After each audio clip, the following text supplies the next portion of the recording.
¿Qué tal, estimados amigos? Aquí estamos de nuevo con ustedes para seguir aprendiendo un poquito más sobre nuestra maravillosa religión católica. Pues felices Pascuas a todos los que me escuchen. Miren, en mi video anterior comenté, entre otras cosas, sobre pues todos los ámbitos del saber católico, no todas las ramas de las ciencias católicas. Puse algunos ejemplos, no fueron todos, ¿no? Es decir, cuando yo en mis videos enumero algunos conceptos, algunos datos, son solo ejemplos, no es no va, no intento siempre, no es la intención incluirlos todos, solamente menciono los que de bote pronto se me vienen a la cabeza, ¿no? Para que alguien no vaya a pensar, por ejemplo, cuando he citado los nombres de los padres de la iglesia, alguien diga, no, pues no mencionó a San Juan Crisóstomo, por ejemplo, que no lo mencioné cuando di la lista. No es mi intención tenerlos que mencionar a todos, sino solamente explicar quiénes son, cuál fue su papel en la historia de la iglesia. Entonces, en el video anterior, cuando mencioné las diferentes ramas de las diferentes ciencias católicas, pues no era mi intención de momento abarcarlas todas, solo citar ejemplos. Cuando cité lo mismo con los catecismos, que mencioné, el que salió del Concilio de Trento, el Catecismo Romano, luego el de San Pío X, el de Juan Pablo II. Hay otros que han hecho locales, ¿no? Algunos obispos o conferencias episcopales. Uno que se usó mucho fue el del Padre Ripalda, que se usó durante mucho tiempo en Hispanoamérica. Entonces ha habido más. Recientemente salió uno muy bueno que se llama Credo, Compendio de la Fe Católica, de el obispo Atanasius Snyder. Muy bueno, lo recomiendo, es de lo mejor que ahorita hay como catecismo católico. Entonces, nunca insisto, son solo esos ejemplos. Por ejemplo, volviendo al tema del video anterior, pues cuando mencioné esto de las diferentes ramas, ¿no? De todo lo que abarca la doctrina católica o las ramas del saber católico, pues no mencioné, por ejemplo, a la apologética, una rama muy importante, una ciencia muy importantísima, que tiene que ver con el aprendizaje sí, el aprendizaje a defender la fe, a dar la batalla por la fe de manera argumentativa. Esa es una ciencia muy, muy interesante que se dejó de enseñar desafortunadamente en los seminarios. Dice el padre Luis Toro que él lo tuvo que aprender por su cuenta y que aún así le llegaron a llamar la atención sus superiores pues por esto que hacía, ¿no? Porque a partir de 1970, con esto del ecumenismo, pues la iglesia, pues nuestros obispos literalmente bajaron los brazos y sus enemigos se quedaron con los puños arriba, y pues el resultado que fue que en estos 50 y tantos años de ahí para acá, pues es cuando la iglesia católica más gente ha perdido, yo creo que en toda su historia, porque muchísima gente se fue al protestantismo. En muchos países de Hispanoamérica, de ser el 98% de católicos, bajó a tiempo actual al 70%, en algunos países, en otros al 50%. Fue un desastre, ¿no? Haber abandonado la apologética, que es, vamos a decir, dar la batalla argumentativa, la batalla intelectual, a partir del conocimiento de las escrituras. Muchos sacerdotes pues no saben apologética porque no se les dio, y las que lo saben, lo saben, lo han hecho por su cuenta. Entonces está esta rama, está también la historia de la iglesia. La historia de la iglesia es otra rama de las ciencias católicas para quien quiere conocer la historia de la iglesia católica, que es muy, muy interesante. Se divide, vamos a decir, en estos, ahora habrán uno, dos, creo que son en cuatro partes o cuatro etapas muy importantes, que es la Edad Antigua, que es del tiempo de los apóstoles a la caída del Imperio Romano, el año 400 y tantos, el siglo quinto, ¿no? Cuando ya cae el Imperio Romano de Occidente. Entonces ahí entra lo que se no conoce como Edad Media, que es un periodo de 1000 años. Esa es otra etapa en la historia de la iglesia en la Edad Media. Ahí hubo pues mucho florecimiento, podríamos decir que fue, yo creo que como que la época de oro, ¿no? El apogeo de la iglesia. Eh, entonces es en esa época fue donde surgieron muchísimos santos, muchísimas órdenes religiosas que surgieron en esa época. Estamos hablando desde la caída del Imperio Romano hasta la caída de Constantinopla 1453 por el Imperio Turco Otomano al mando de Mohammed II, creo que era Mehmed, también conocido como Mehmed II. Entonces allí hubo como un giro, como un punto de inflexión en la historia, por eso se agrupa así en etapas, ¿no? Porque la historia da como un giro, como un cambio.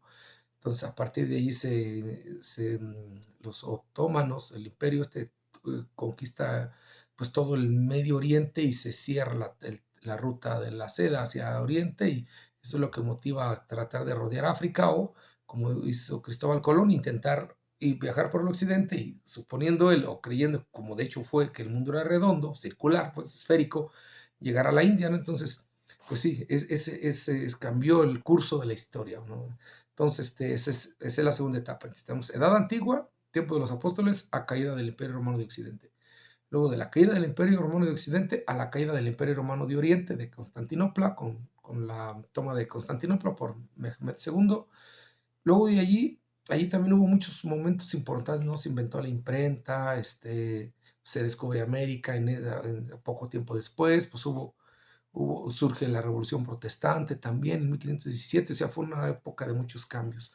Finales del siglo XV, principios del XVI, ahí inicia la era moderna, historia moderna de allí hasta la Revolución Francesa, finales del siglo XVIII, 1780 y tantos por ahí, ¿no? A finales cae la monarquía francesa, y de ahí casi todas las monarquías. A partir de entonces todo el mundo se empezó a constituir en repúblicas, dejaron de ser monarquías y surgió la edad contemporánea o era contemporánea. Entonces tenemos edad antigua, edad media, edad moderna y edad contemporánea. 4 etapas de la historia de la iglesia para quien quiera conocerlo. En estas 4 etapas ha habido pues cientos grandes santos, han sido grandes momentos. La iglesia ha sabido afrontarlas, digamos, todas estas etapas, y aunque en Europa perdió mucha gente por el protestantismo, sin embargo tuvo su gran expansión también acá en América, con las misiones franciscanas que vinieron a América y evangelizaron todo un continente. Entonces, pues digamos como que lo que perdió en Europa lo ganó y con creces en América. Entonces, pues esa es también otra rama del saber católico, ¿no? Quien le gusta la historia, conocer historia de la iglesia. Pues sí, ya luego hablaremos más de eso, pero es otra área, ¿no? Del conocimiento católico que también está muy, muy, muy interesante. Pues bien, otra área también de la que se conoce poco de nuestra iglesia, y que es algo también muy, muy interesante, pues es todo lo que tiene que ver con las órdenes religiosas. Hay muy poco conocimiento de esto, yo creo que por eso están desapareciendo desafortunadamente algunas en algunos países, o no crecen, hay falta de vocaciones. ¿Por qué? Pues porque precisamente porque la gente no conoce sus carismas de estas órdenes religiosas, pues hace que no le despierte el interés a la gente. Ahorita creo yo hay en algunos países como México, donde existe la narcocultura, pues hay más niños que sueñan con ser narcos de grandes que con ser monjes o frailes, precisamente por este desconocimiento. Ahí también hay todo un océano de conocimiento en este tema de las congregaciones religiosas. Miren, las congregaciones religiosas hay de dos tipos. Bueno, primero, de acuerdo al derecho canónico, están los institutos de vida consagrada, en el que entran las congregaciones u órdenes religiosas, y están las sociedades de vida apostólica.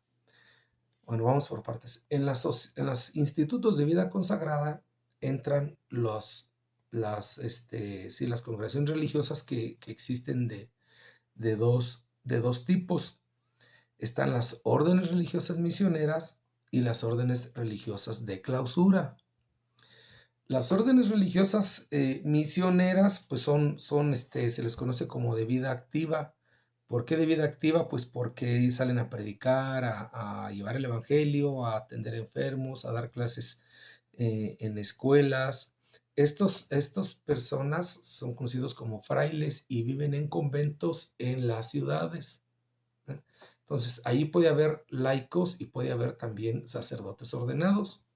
Entonces, pertenecen a esta congregación religiosas. Entre ellos están pues franciscanos, dominicos y agustinos, ¿no? Estos andan, digamos, en el mundo, andan misionando.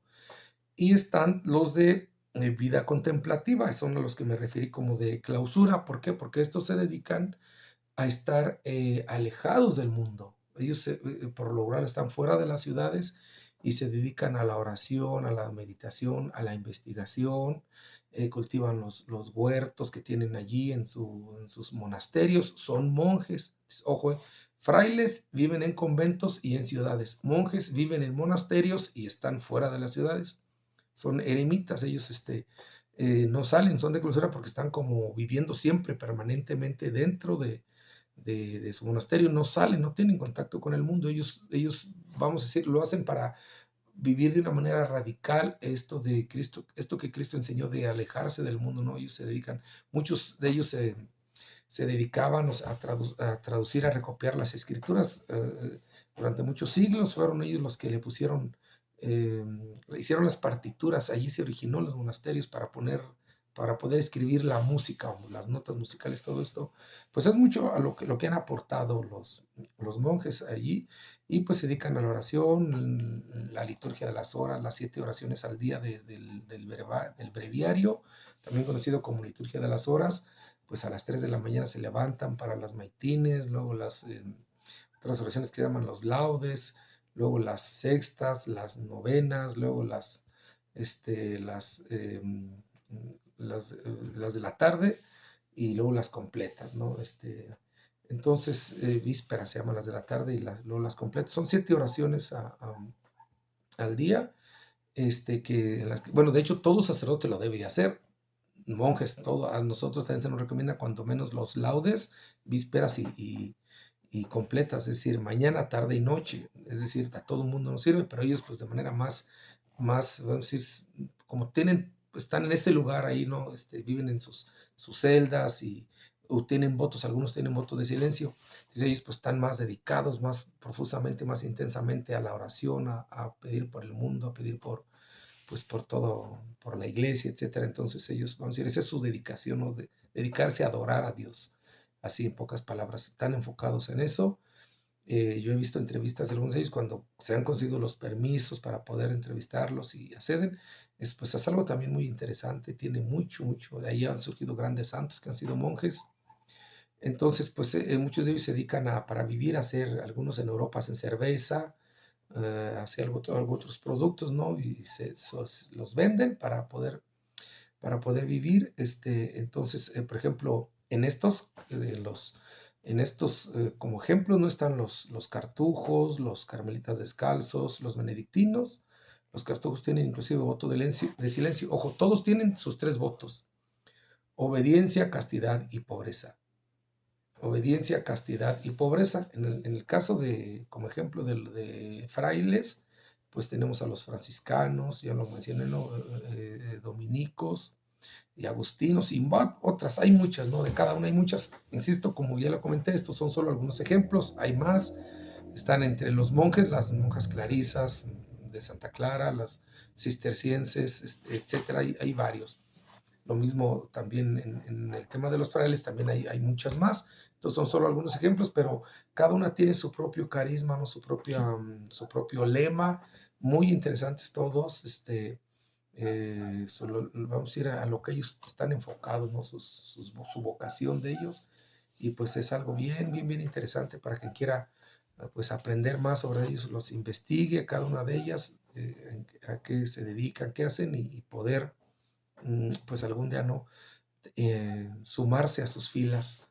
Están los jesuitas, bueno, un tiempo fueron muy buenos, ahorita no se los recomiendo así, tal cual. Y alguien puede decir, ¿quién eres tú para decir? No, pero es que ellos han dejado mucho, se han dado a conocer en sus malos frutos los jesuitas actuales, porque mucho tiempo fueron los soldados de Cristo y dieron muchísimos frutos a la iglesia, pero actualmente pues parece que se comportan como si ya no fueran creyentes. Entonces, pero las demás son buenas, las demás están muy buenas, las demás órdenes religiosas.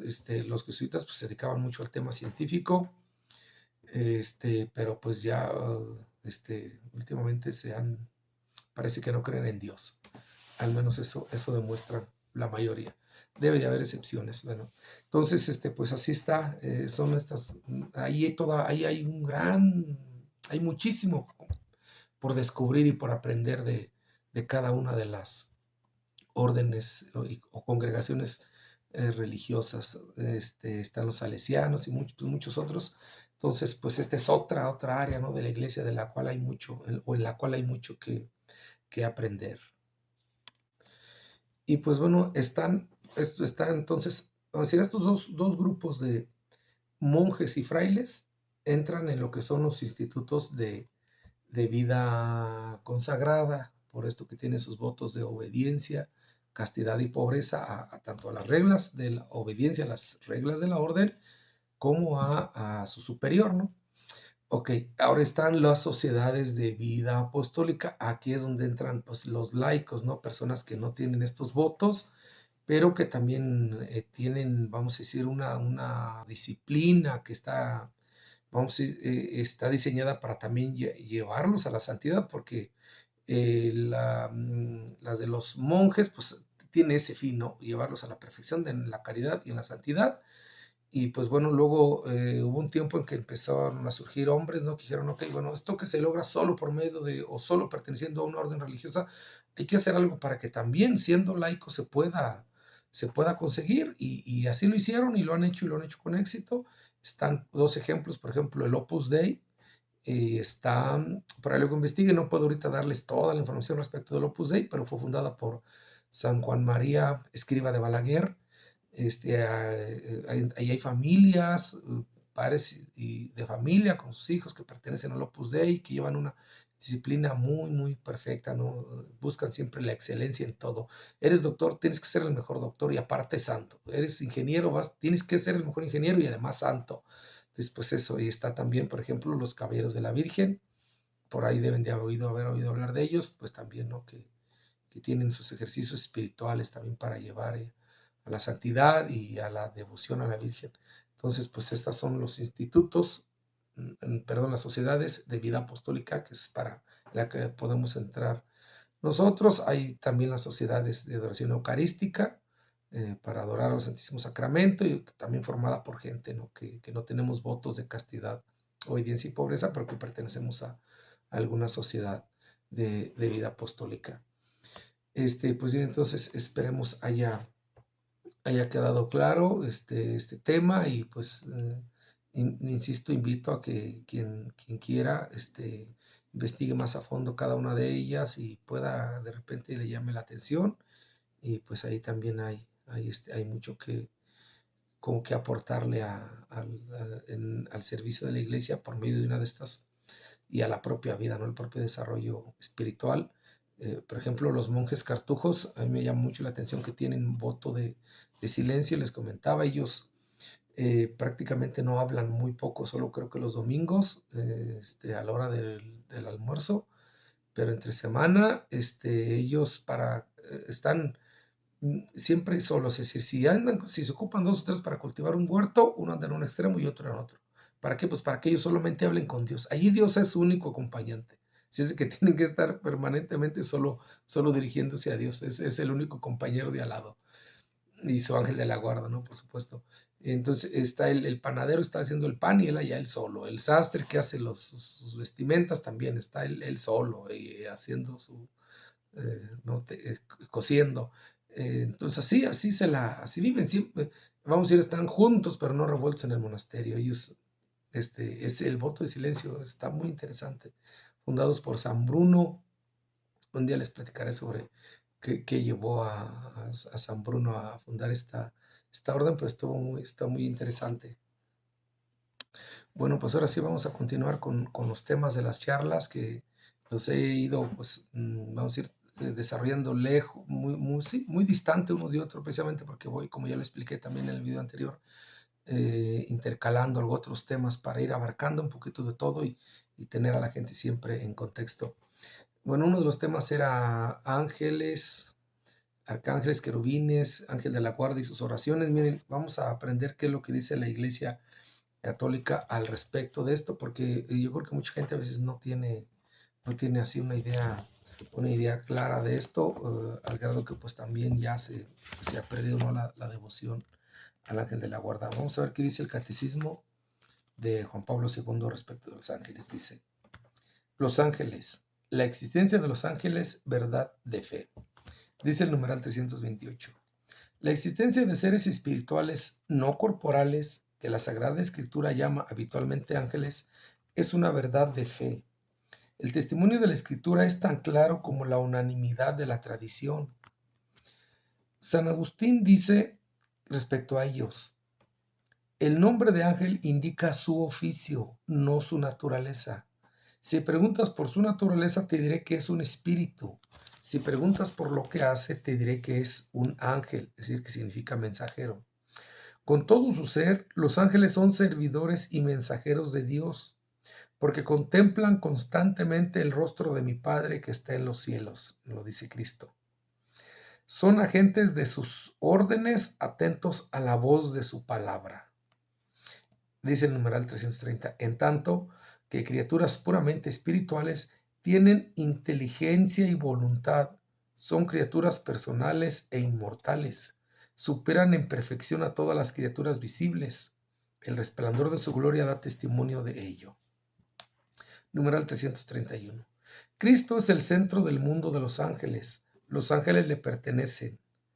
Dice Mateo 25:31, cuando el Hijo del Hombre venga en su gloria acompañado de todos sus ángeles, así de tal cual. Dice, le pertenecen porque fueron creados por y para Él, porque en Él fueron creadas todas las cosas en los cielos y en la tierra, las visibles y las invisibles, los tronos, las dominaciones, los principados, las potestades, todo fue creado por Él y para Él. Eso lo dice San Pablo en la carta a los Colosenses. Le pertenecen más aún porque los ha hecho mensajeros de su designio de salvación. Es que no son todos ellos espíritus servidores con la misión de asistir a los que han de heredar la salvación, dice la carta a los Hebreos, capítulo 1:14. Desde la creación y a lo largo de toda la historia de la salvación, los encontramos anunciando de lejos o de cerca esa salvación y sirviendo al designio divino de su realización. Cierran el paraíso terrenal, protegen a Lot, salvan a Agar y a su hijo, detienen la mano de Abraham. La ley es comunicada por su ministerio, conducen al pueblo de Dios, anuncian nacimientos y vocaciones, asisten a los profetas, por no citar más de algunos ejemplos. Finalmente, el ángel Gabriel anuncia el nacimiento del precursor y del mismo Jesucristo. Dice, los ángeles en la vida de la iglesia. De aquí que toda la iglesia se beneficie de la ayuda misteriosa y poderosa de los ángeles. En su liturgia, la iglesia se une a los ángeles para adorar a Dios 3 veces santo. Por eso dice el sacerdote en la misa, cuando después del prefacio de la plegaria eucarística dice, por eso junto con los ángeles y arcángeles cantamos sin cesar el himno de tu gloria diciendo, y ya inicia el Santo, Santo, Santo es el Señor Dios del universo. Entonces, Hosana en las alturas, allí pongan atención y allí menciona esto siempre el sacerdote en la misa. Dice, invoca su existencia, dice, te pedimos humildemente, como dice el canon romano, dice, al paraíso te lleven los ángeles, también es otra frase de este canon romano, de la liturgia de la Eucaristía. De la liturgia de los difuntos, también en el himno querúbico de la liturgia bizantina, y celebra más particularmente la memoria de ciertos ángeles como de San Miguel, San Gabriel, San Rafael y los ángeles custodios. Dice el numeral 336, desde su comienzo hasta la muerte, la vida humana está rodeada de su custodia, de su intercesión. Nadie podrá negar que cada fiel tiene a su lado un ángel como protector y pastor para conducir su vida. Aquí nos está hablando del ángel Gabriel, del ángel guardián, del que ya, pues que yo sepa, casi ya nos inculca, ¿no?, a los niños. Y yo creo que no, porque a lo mejor nos viéramos de portar más bien, o no nos viéramos de portar tan mal, sabiendo que siempre que hacemos un pecado está a un lado nuestro ángel de la guarda. Nos debería dar vergüenza cuando cometemos pecados, sobre todo cuando hemos cometido pecados contra la pureza. Nos debería de dar vergüenza, nomás que pues no nos da. Hay que reconocerlo, pero o sea, pensar que tenemos un ángel a un lado, se imaginan qué ha de decir, ¿no?, de cada uno de nosotros, pero pues bueno, Dios nos perdone. Dice, desde esta tierra, bueno, va de nuevo, dice, desde su comienzo hasta la muerte, la vida humana está rodeada de su custodia y de su intercesión. Nadie podrá negar que cada fiel tiene a su lado un ángel como protector y pastor para conducir su vida. Desde esta tierra, la vida cristiana participa por la fe en la sociedad bienaventurada de los ángeles y de los hombres unidos en Dios. Pues ahí está, ¿no? Está muy interesante la explicación sobre los ángeles. Dice, miren, aquí se me pasó un numeral, dice, es el numeral 333, dice, de la encarnación a la ascensión, la vida del verbo encarnado está rodeada de la adoración y del servicio de los ángeles. Cuando Dios introduce a su primogénito en el mundo, dice, adórenle todos los ángeles. Su cántico de alabanza en el nacimiento de Cristo no ha cesado de resonar en la alabanza de la iglesia, gloria a Dios, cuando se canta el gloria, ¿no? Este canto que dijeron los ángeles después de que los pastores se fueron a ver al niño nacido. Hasta la fecha lo seguimos cantando. Protegen la infancia de Jesús, como cuando en un sueño un ángel le dijo a San José que se fuera a Egipto para protegerlo. Le sirven en el desierto, cuando está en el desierto y que se arriman unos ángeles a ministrarle, dice la escritura después de que el diablo lo tentó. Lo reconfortan en la agonía, cuando en el Getsemaní, también que dice ahí la escritura, cuando él habría podido ser salvado por ellos de la mano de sus enemigos, como en otro tiempo Israel. Son también los ángeles quienes evangelizan, anuncian la buena nueva de la encarnación y de la resurrección de Cristo. Con ocasión de la segunda venida de Cristo anunciada por los ángeles, estos estarán presentes al servicio del juicio del Señor. Como dice el mismo Cristo, cuando Él vendrá de nuevo con sus ángeles en su gloria para separar a las ovejas de las cabras. Miren, volviendo al tema, vamos ahora al tema del ángel guardián, porque el catecismo de San Pío X, que lo tengo, dice esto, es algo interesante, dice el numeral 46. ¿Sírvese Dios de los ángeles como ministros suyos? Sí, Dios se sirve de los ángeles como de ministros suyos y en especial a muchos de ellos hace custodios y protectores nuestros. Numeral 48. ¿Hemos de tener particular devoción al ángel de nuestra guarda? Dice, sí, hemos de tener particular devoción al ángel de nuestra guarda, honrarlo, implorar su socorro, seguir sus inspiraciones y ser agradecidos a su continua asistencia. Pues aquí está la explicación sobre los ángeles que da la iglesia, y ya con esto pues cubrimos parte de este tema. Ya luego un día les daré una breve explicación sobre el tema de los querubines en el próximo video y los serafines. Pero miren, les voy a comentar una anécdota que mencioné en el primer video que grabé allá por enero, en el que invité a esta serie de charlas, una anécdota, ¿no?, que se cuenta del Papa Juan XXIII. Él era muy devoto de su ángel de la guarda. Pues miren, él había sido el equivalente a lo que nosotros llamamos aquí en México el canciller. ¿Quién es el canciller? Bueno, el canciller es el secretario de Relaciones Exteriores. Es el que se encarga de las relaciones de México como Estado soberano con otras naciones para arreglar dificultades, etc. Pues bien, el Estado Vaticano tiene también esta función. Hay un sacerdote, vamos a ir con un cardenal que tiene esta misión, ¿no?, de ser embajador para representar al Estado Vaticano ante países de otros países, ¿no?, ante las autoridades de otros países.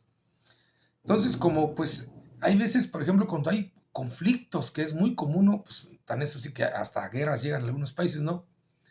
Entonces, los secretarios de Relaciones Exteriores o cancilleres, ¿no? En Estados Unidos se le llama secretario de Estado al canciller, a lo que nosotros le llamamos el secretario de Relaciones Exteriores. Pero esa es su función la misma, es decir, representar al país en el exterior. Y ese es el que a veces se encarga de negociaciones que pueden provocar o evitar una guerra. Entonces, el Estado Vaticano tiene el suyo, ¿no? El que se encarga de, pues si hay, por ejemplo, en un país hay persecución contra los católicos, pues ese representante del Estado Vaticano que representa a la Iglesia, el que va a ir va a viajar a representación de la Iglesia y del Papa a tratar, ¿no?, de negociar con el presidente de aquel país, ¿no? Y llegar, pues, a un acuerdo. Entonces, pues, tienen que tener mucha habilidad en la diplomacia. De hecho, a veces tienen que tener carrera de diplomático, ¿no? Ser diplomáticos de carrera, se les llama así. Haber servido mucho tiempo en el servicio exterior. Entonces, bueno, pues Juan 23 había tenido esta función antes de ser papa. Eh, este, y fíjense, así como cada país tiene también un embajador en cada país, con los que tiene relaciones diplomáticas, también la iglesia lo tiene, se llama nuncio apostólico, a lo que nosotros le llamamos embajador. En la iglesia se le llama el nuncio apostólico. Aquí tenemos uno en México que representa, está la nunciatura apostólica, que es como la embajada del Vaticano aquí en México, ¿no? Entonces, bueno, pues Juan 23 era el secretario de Relaciones Exteriores, vamos a llamarle para entendernos así.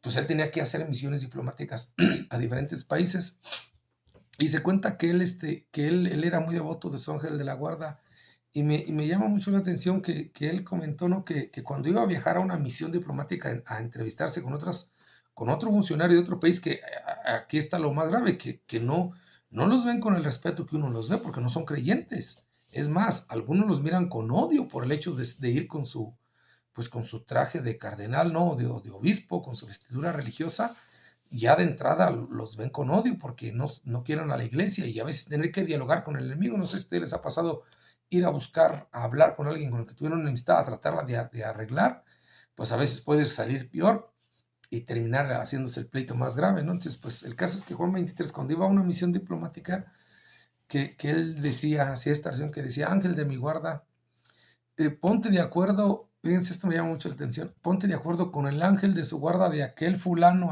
con el que voy a ir a hablar, a arreglar este problema, para que entre los dos allanen el camino y logremos llegar a un mejor entendimiento. Pero él siempre le pedía esto a su ángel de la guarda, ponerse de acuerdo con el ángel de la guarda de aquel otro funcionario, ¿no?, de otro país, insisto, a veces enemigos, ¿no?, de la iglesia. Y pues ahí está ese aprendizaje.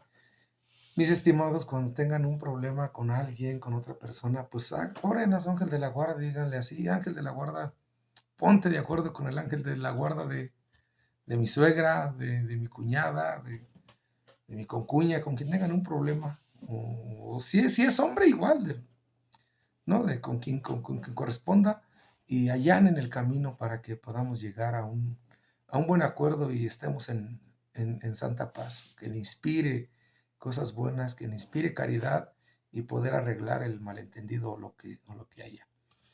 Pues bien, este es el tema que les quería compartir. Pues por el momento es todo, espero sea de su provecho. Nuevamente, feliz Pascua y que viva Cristo Rey.